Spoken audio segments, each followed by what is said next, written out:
Good evening, everyone. Thank you for coming out. If you don't mind, let's start tonight off with prayer, and we'll get things underway. Father, Lord, we just come to you and we thank you, Father, for what you've done, for this opportunity that you've opened up for Christian families, Lord, across the state. God, we just want to reiterate right now, Lord, and just claim right now that this is from you. This is your provision. It's not provision from government or for anything that men has done. It's from you, and we thank you for it. We pray that tonight would bring clarity, that it would bring peace. Lord, that you would just help us navigate this in this first year and let it be a blessing with no sorrow added to it. We thank you for each and every family that's here and every child that's represented. We give you glory in Jesus' name. Amen. Well, I think this is mostly school family here. I think we've got some folks that have kids that are going to be enrolling this next year, and we welcome you here tonight. We're not going to do a whole lot of salesmanship up here. We're just going to tell you the facts of what we know. I've asked Laura Milne really to head this up. Laura has been heavily involved. Obviously with her husband as a county commissioner. She runs in some political circles and knows some people and knows who to call and those sorts of things. And so I've just asked her to head this up, to spearhead getting out information to everyone. But we just want to reiterate, man, what an opportunity. I've been in private education for 25 years, and it's always been, why does tuition always have to be in the way? There's such good families that want to bring their kids somewhere, and tuition always seemed like it was that roadblock that would block families out. And it's like here in Wyoming, the Lord has provided this opportunity for that to no longer be the case. And we just want to help you in that journey, and that's what we're here for tonight. So I'm just going to turn it over to Laura Milne. Thank you, Mark. Don't accuse me of being political, though. Thanks, everyone, for coming. Most of you know me. I've met some of you that are new on tours, and I technically work for the foundation, but I've been following this, and a lot of us have. We are actually going to live stream this, so if you need to look at it later, you can go back and reference it later. I'll send out a link tomorrow to everyone. The new families will get it. The existing families will get it. And then if you have questions after that, you can let us know. So the Steamboat Legacy Scholarship. Okay, I'm ready for the next one. Do you want me to point at you when I'm ready for the next one, Kim? Okay. So this has been something that actually, we'll do some housekeeping really quick. Hold your questions for question and answer till the end. This is an informational meeting for all of you to understand the process and make it a little bit easier for all of you. It's not a political debate. And please be respectful of the time we have and wait till afterwards for your side conversations and visits. And we'll get through it a lot quicker, so we don't take too much of your time tonight. Common terms for the ESA, Education Savings Account is the ESA. You might see ESP, which is as Education Service Provider, and you may hear the word vendor. Vendors are a business or entity approved through the state for additional educational services, and we'll get into that a little bit later. So what is the Steamboat Legacy ESA? This is from House Bill 99 in the 2025 legislative session. The legislature has worked on several bills over the years, and this so far has been the most successful. It's to divert funds to an education savings account so parents have a choice and they can decide where they want their money to go for their kids. $7,000 per student, and that's per student, not per family. It's a $30 million cap. When that money's gone, it's gone. And this can serve up to 4,285 students in the state of Wyoming. This serves approved private schools and approved homeschool parents.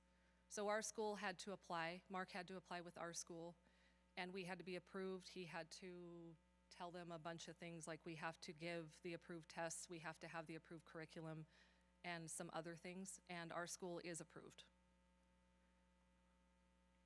Who's qualified to receive the ESA?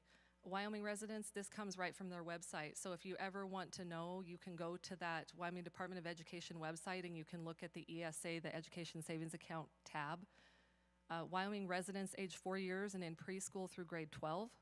Proof of residency and age is required. We'll get to that in a minute.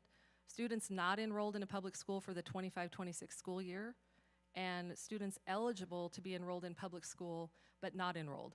So basically, your child has to be eligible to be enrolled in public school but not enrolled in public school. Does that all make sense? Yeah.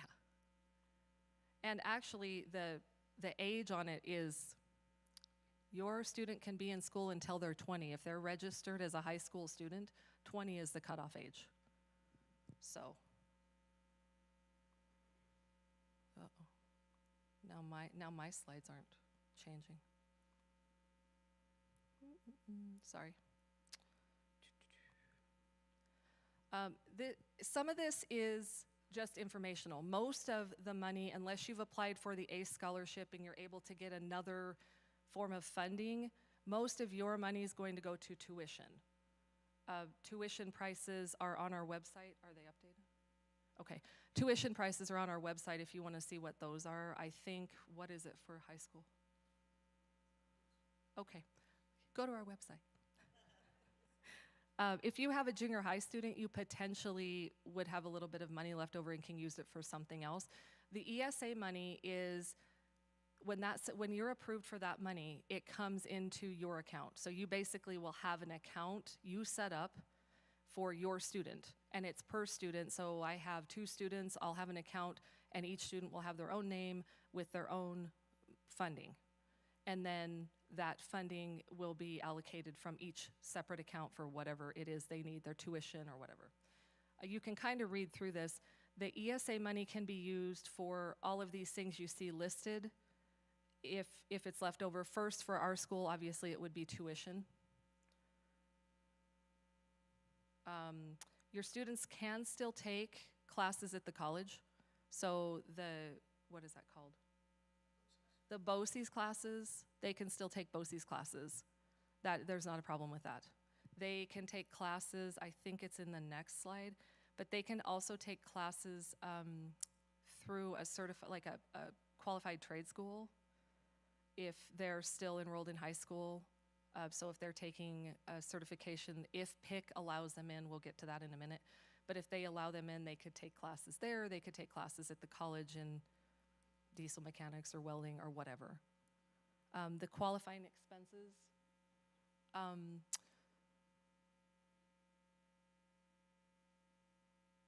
This is probably really hard to read because it's really hard for me to read.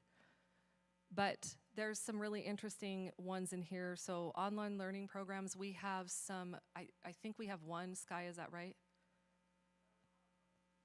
We'll have a couple online learning programs that it could potentially be used for next year if you had some money left over from tuition. This says career and technical schools, testing and assessments, technology. If you have money left over, what they'll have on there is it's going to kind of look like a modified Amazon.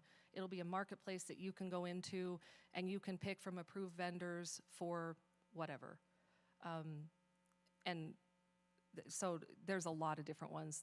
She said it really looks like you're on Amazon and you can basically search anything you need.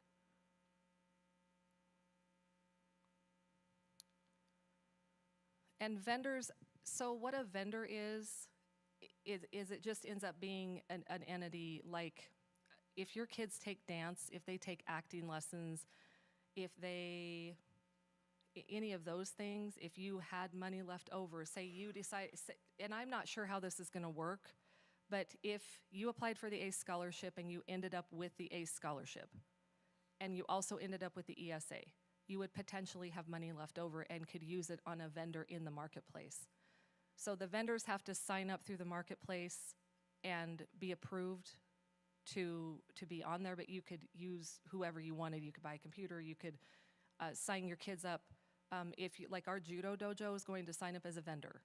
So you could pay your kids tuition to those if you had money left over, if after tuition was paid here. So that's kind of the nuts and bolts of it. Is there any questions there before we move on to how to apply and some of the other there's some little gray areas we're going to go through that as you read through some of this, it's not very clear. Is there any questions just about the things I've talked about so far? Yes, ma'am. Yes, Caroline.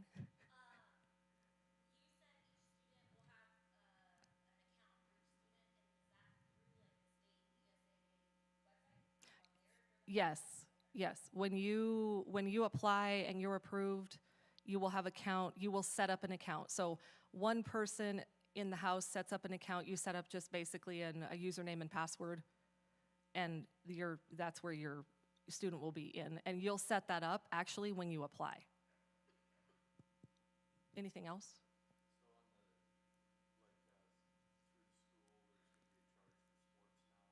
Mm-hmm. That might be a you question.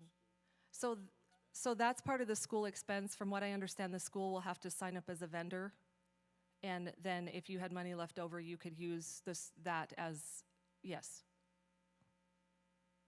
Does that answer your question? Okay. Jody?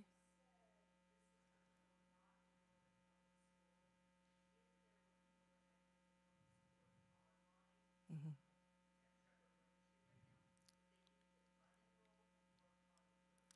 So we're going to get to that. Yeah, we're going to get to that next. Okay. Anybody else with pressing questions? I can't either. I'm blinded by the light. Okay. Okay, so things that you need to gather before applying. You need to gather a student status documentation. So proof of student status that must be uploaded with the application, and it may include. So when you read through the parent handbook, there's about 1,000 things in there that they say you need. You're not going to need every single one of those. So you need your student's birth certificate, and that shows that they were, that shows that they were born in the state of Wyoming, or not the state of Wyoming, but they were born here in the U.S. I did ask about students, say you wanted to bring an exchange student in. They would not be eligible because they are not a citizen of the United States.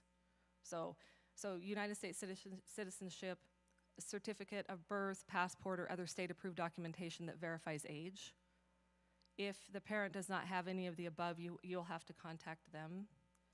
Residency documentation, so we've talked to some people that want to move in from out of state. You have to, and there is no time frame, but you have to have an address in the state of Wyoming. And you have to have proof of that address. So you have to have an insurance card, a vehicle registration, utility bills, something with the proof of address, and it is the proof of with your physical address. And I say that because we are one of the families, I know there's other families, we have a P.O. box, but you have to find something that has your physical address on it. And they're all listed in here. There's a bunch of things listed in here. Basically, you'll upload this when you get approved. So at the very bottom of this slide, important, if your student is currently enrolled in public school, they will need to be officially unenrolled and have a letter that states the student is unenrolled and the date that they'll be unenrolled. So if your students are currently in the public school, you will have to unenroll them, but you can get a letter that says they will be unenrolled at the end of this school year, before the next year starts.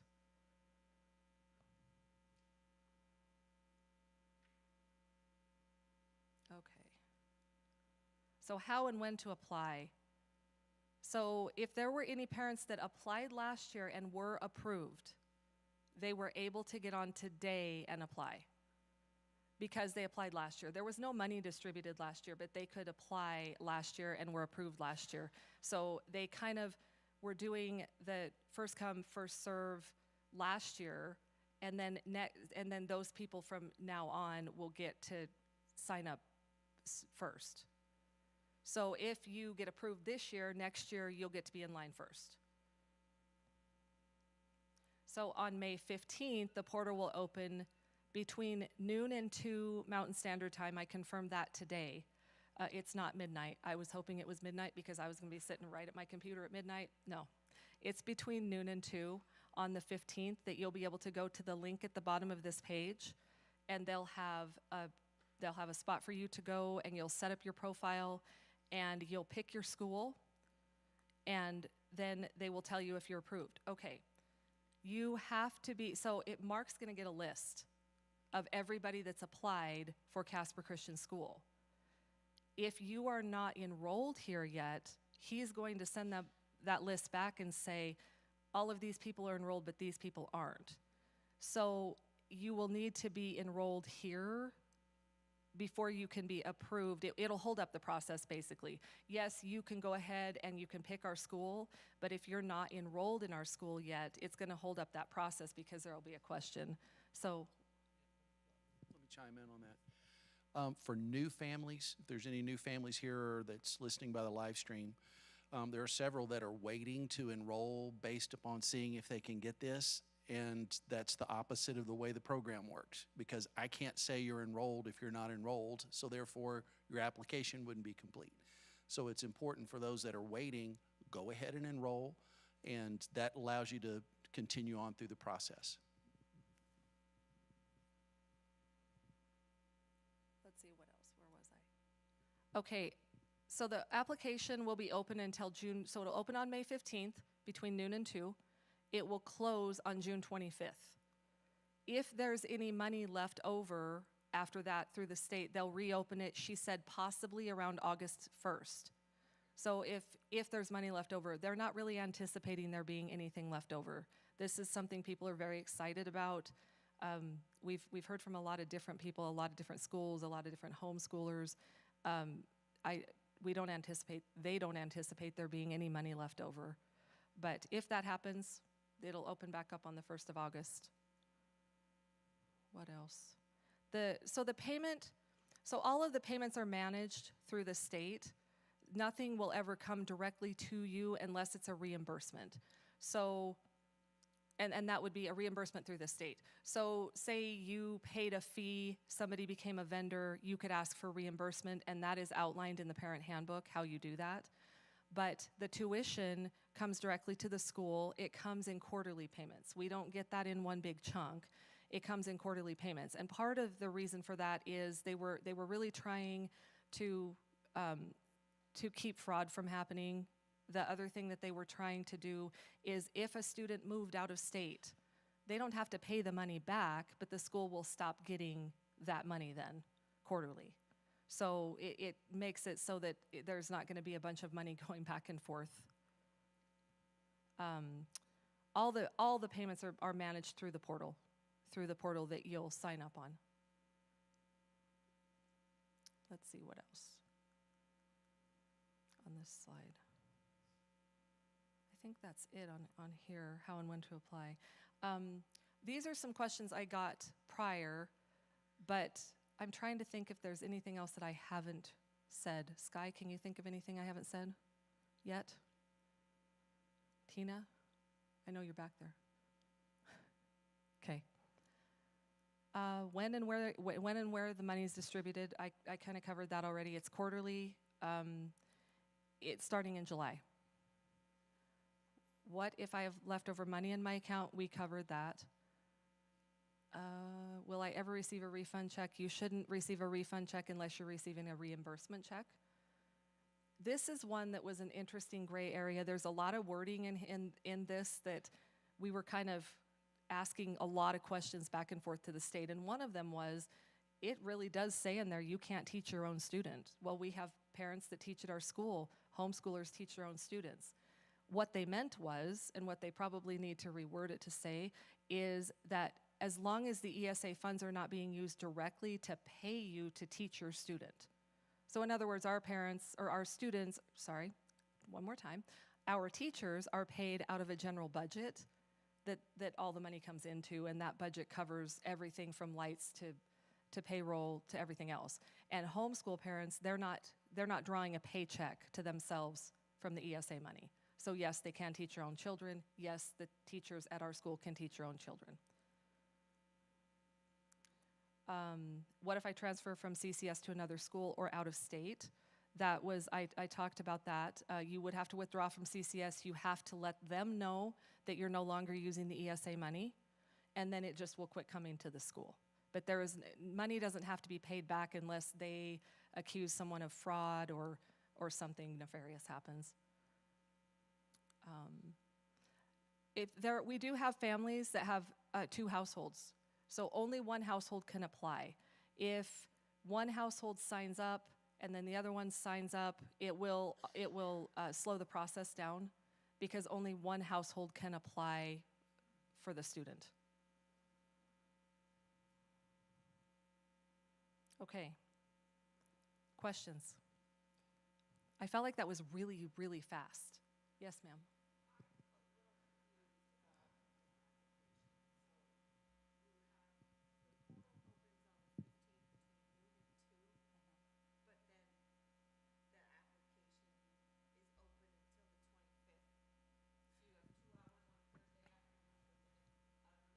So the portal opens on May 15th between noon and 2, and you can start to apply then, and then the portal will close on June 25th.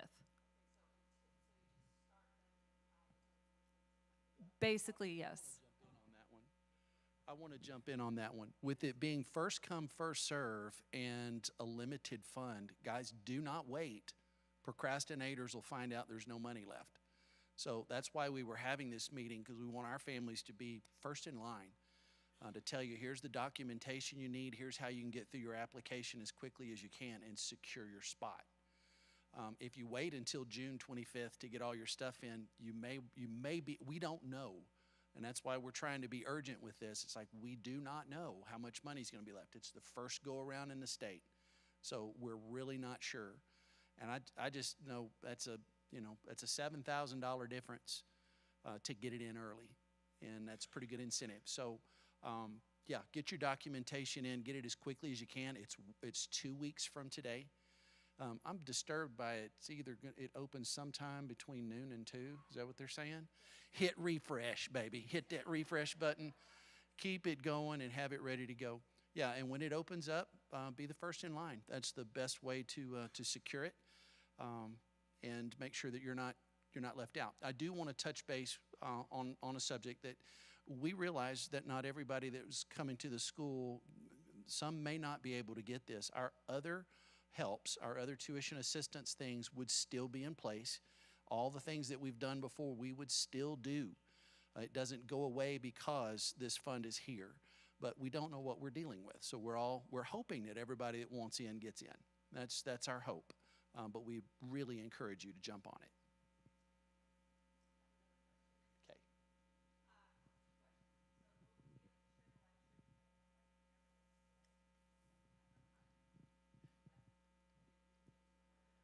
It's going to be on our YouTube page, and I'm going to also send the link from the live stream out to all the parents tomorrow, and then I'm going to send it to Mrs. Airwood, and she's going to send it to all the new families and the families that are inquiring right now. So yeah, you can share the link. We have a public page, so yeah. Yes, ma'am.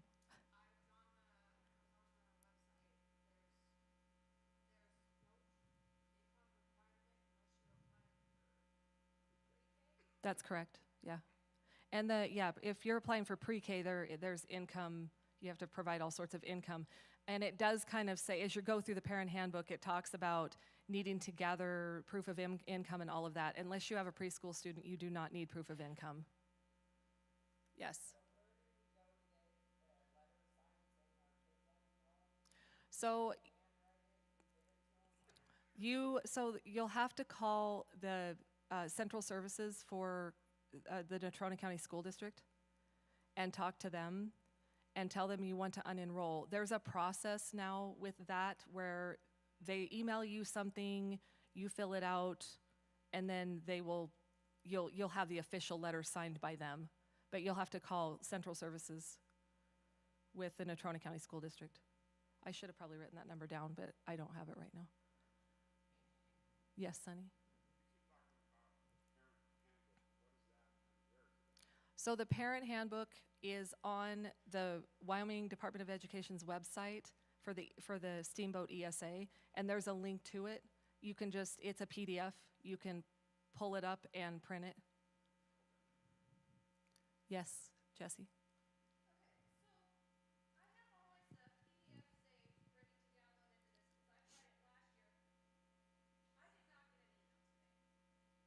Okay.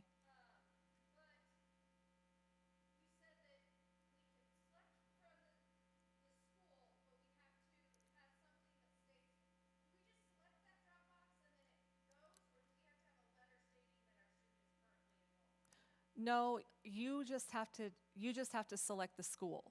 Mark will get the list, and then he'll verify the enrollment of your student. Yeah. Wait, somebody raised their hand. Nope, they didn't. Just kidding.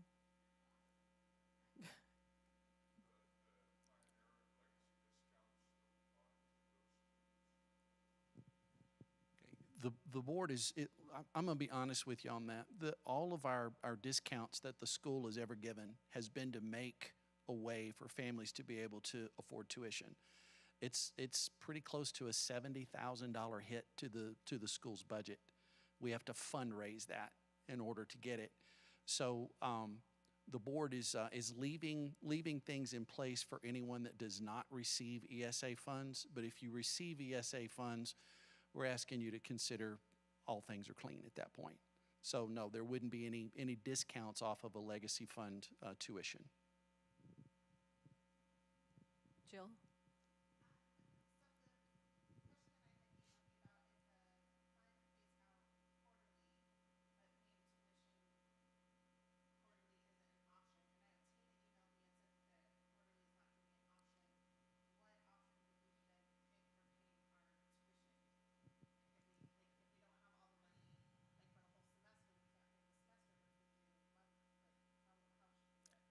Let me take that.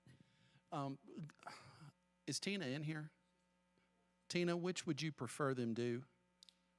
Would you prefer them to go ahead and sign up for it monthly? She's going to have to go in and do some accounting mechanics on it no matter what, okay?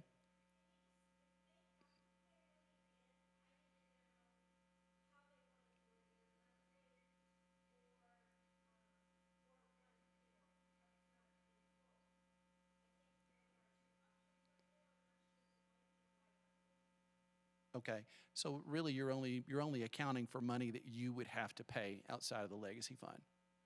That's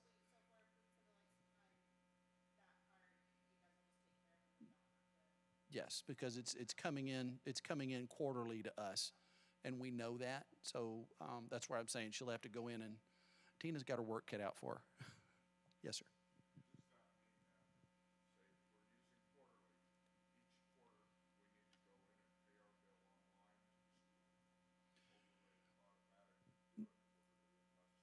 No, once you're signed up and we check off that your son is attending our school, they will send us a quarterly paycheck for, one fourth of the tuition each time. So there's nothing that you would have to do. It's only if there was charges over and above what they pay, that's what you have to decide, hey, I'm just going to pay it all at once, or I'll pay that out monthly. Okay. There is one clarification with that. When you are approved, your $7,000 will show that it's been used. If it's been used for tuition, it'll show it's been used. Even though it hasn't all been paid out, it'll show it's been used so that parents can't go in and go, oh, well, I mean, that quarterly hasn't gone out yet, so I'm going to use it to buy a computer or something. If you've already said that you're going to use it for tuition, then it'll show that it's designated for that, and you won't have extra money showing to use in there. So, Tina?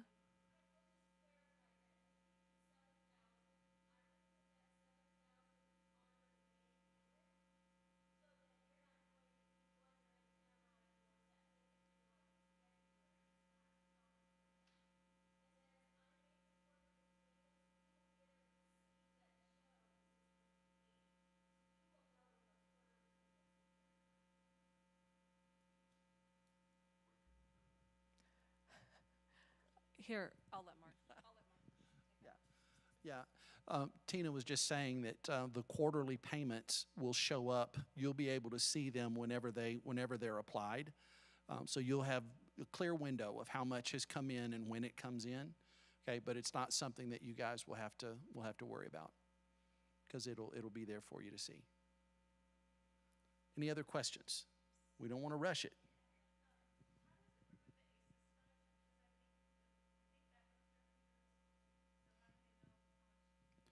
Yeah, the ACE scholarship.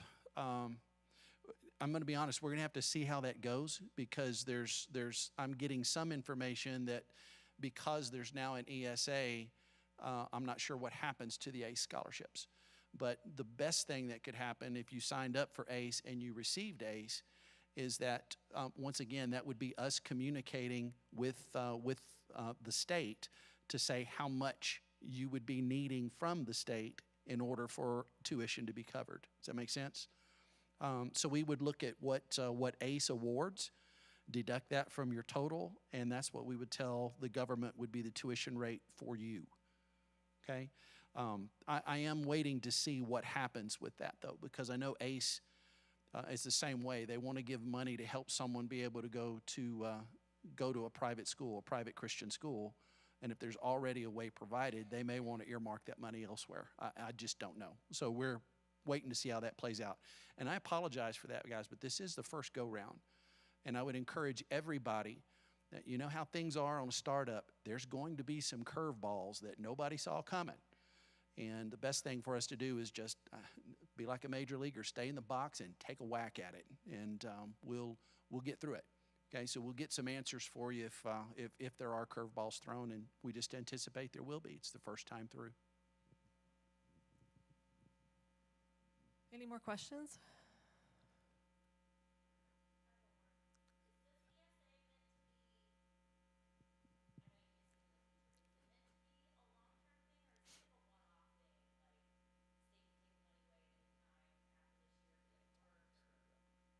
Well, it's the government, so so okay, this is what I know is that if they use the funds this year, the plan for next year and it reads this way in House Bill 199, the plan for next year is to allocate 50 million to it instead of 30 million. That's the plan. Now, again, it's the government, so the legislature could decide next year, well, we don't really like this, and make a bunch of changes to it. So yeah, I don't have a great answer to that. Just really show your support for it. So what we've seen in other states that have done this, it's like once taxpayers kind of get a taste of freedom, it's pretty hard to pull it away from them at that particular point. So, but it's one of those things where it's like, I wouldn't make my long-term plans based on this. I just count each year as a blessing that it's here and attack it that way. There was another question. Yep.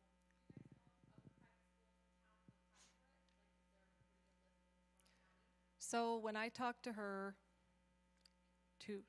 last week, there are 2 that have been approved. That's us and St. Anthony's.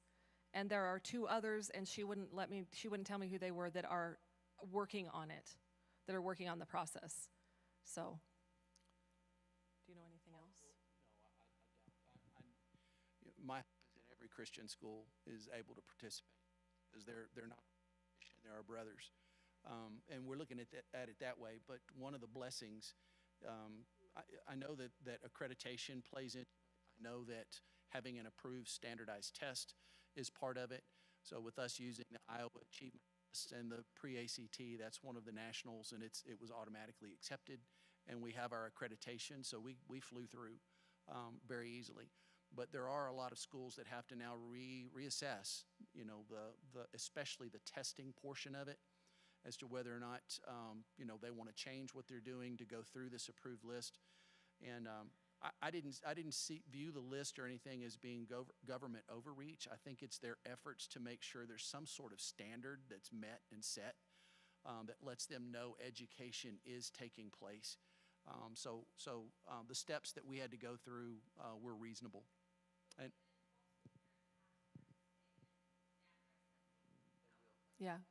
Yeah, and there will be a list when they go in to be approved. I talked to somebody the other day that when they go in to sign themselves up, they have to pick. Yeah. There was something else I was going to say. I don't know what it was. Any other questions?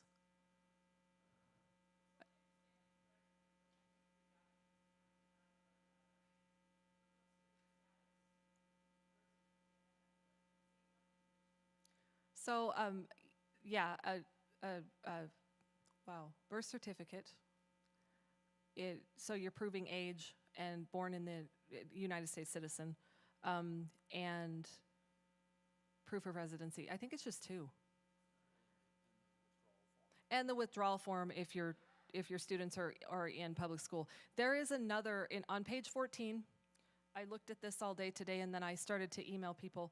So on page 14, it says something about every year parents need to contact their local school district and let them know that their student is using the ESA and they won't be enrolling them in the local school district.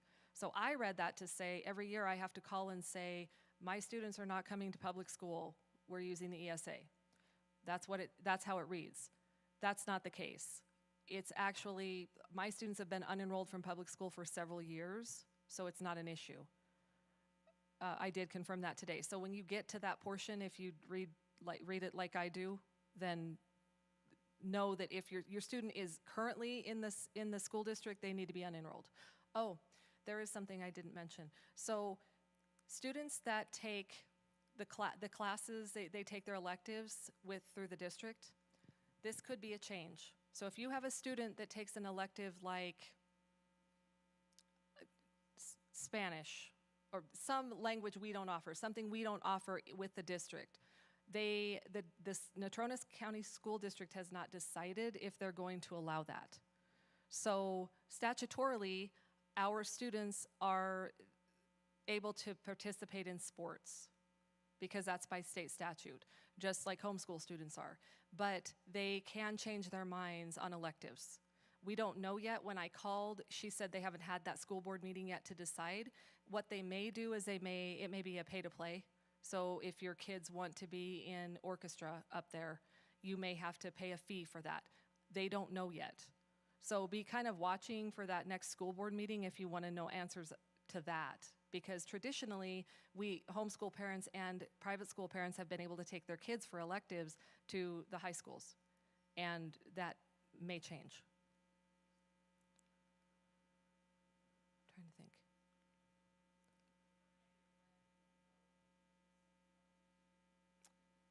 I don't. Every time I've called, I've got a different answer, so I don't even want to answer that. Here's part of the issue. Up until today, there were 2 people at the state of Wyoming dealing with this whole program. As of today, there's 1. The program coordinator quit. So the only person that is right now, they're looking for someone else, but the only person right now that is answering questions is the person that's dealing with all of the finances. It's the financial coordinator. Yeah. So we may have, the system may crash, it may just keep trying. Don't stop trying. Okay, anything else? Is it? I don't know. Okay, okay. So May 15th, between noon and 2, start refreshing your computer. Sit in front of it. I'm still going to check at midnight. I'm just saying. Have all your documents ready, have your birth certificate, have your proof of residency, and remember it's a physical address, not a P.O. box. What else? Unenroll from the district if you're enrolled and get that letter, get that date of unenrollment. Enroll in our school to make the process go faster. What else? Yes.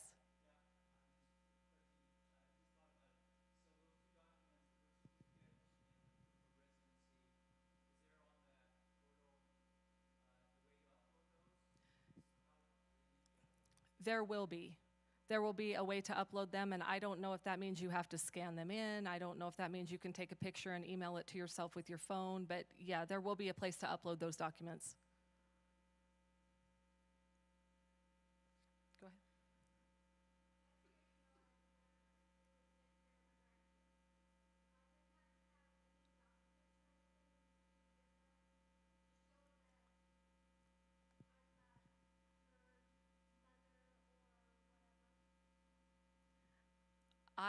Let me look and confirm that and let you know. But I have not read anything that says that. You'll need her birth certificate and her proof of residency. I have not read anything that says that, no. But I'll make sure.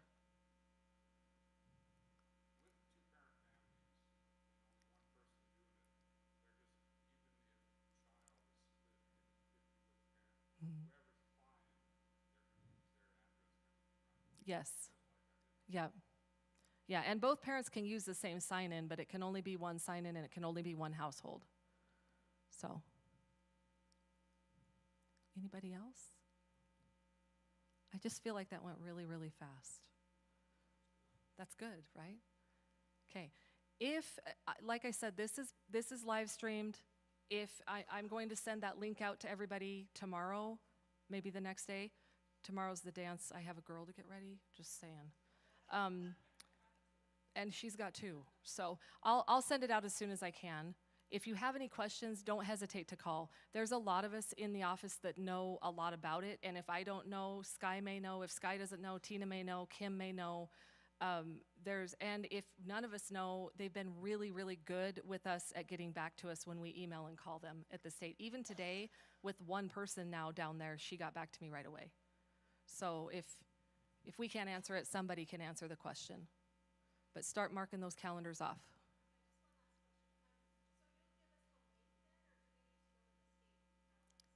You'll go to the website. What I may do when I send out the live stream is I may go ahead and just send that link to the Wyoming Department of Education, and then you'll have it. Yeah. Go ahead.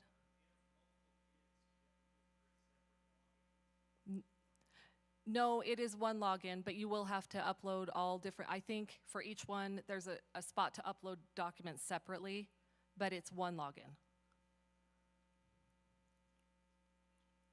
Go ahead. It's okay.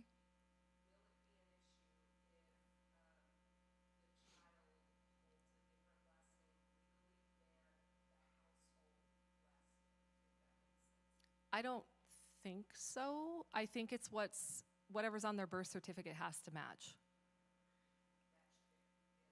Yeah, that's what I think is that, Sky, is that what you would think too? Yeah, whatever's on their birth certificate has to match their name, not your name. So, because technically, the way it reads is technically it's the student's money managed by the parent. So when you go in, I don't know for sure, but what I think it's probably going to look like is it's going to have your student's name, not yours. So, anybody else? Sure, Kim. And that's the one that I'll attach to the email that I send out to. And then parents that are new that I don't have in our email system yet, I will send that to Mrs. Airwood, and she will send that to you.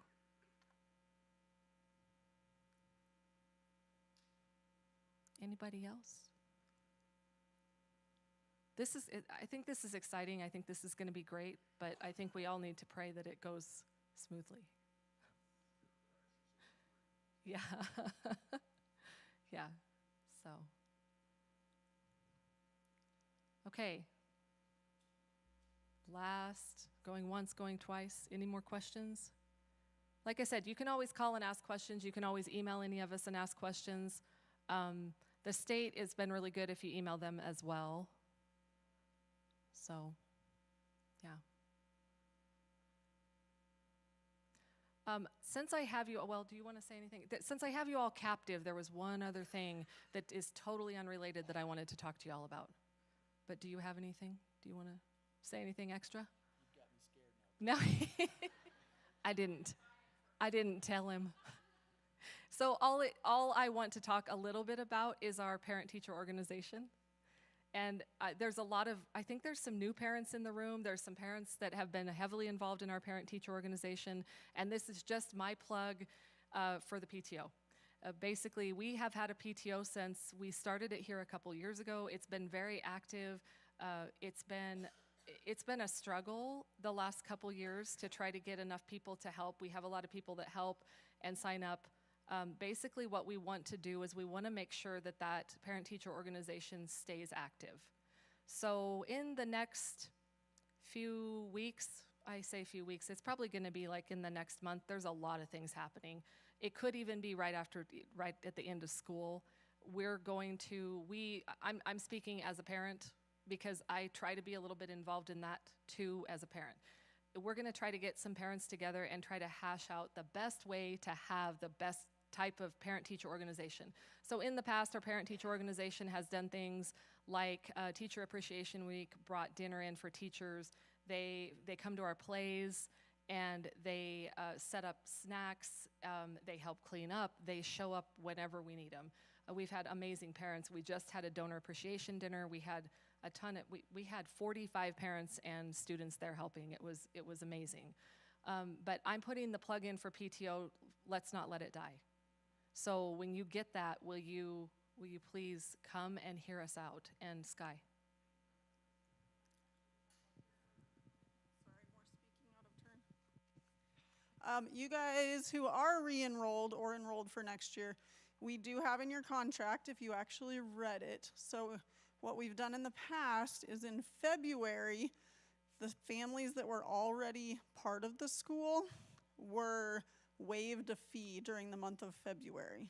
But in your new contract you guys signed, starting this next year, you will have to put in 10 volunteer hours before next February 1st to get that fee waived. So we need you guys to sign up for these PTO things if you want to save your $250.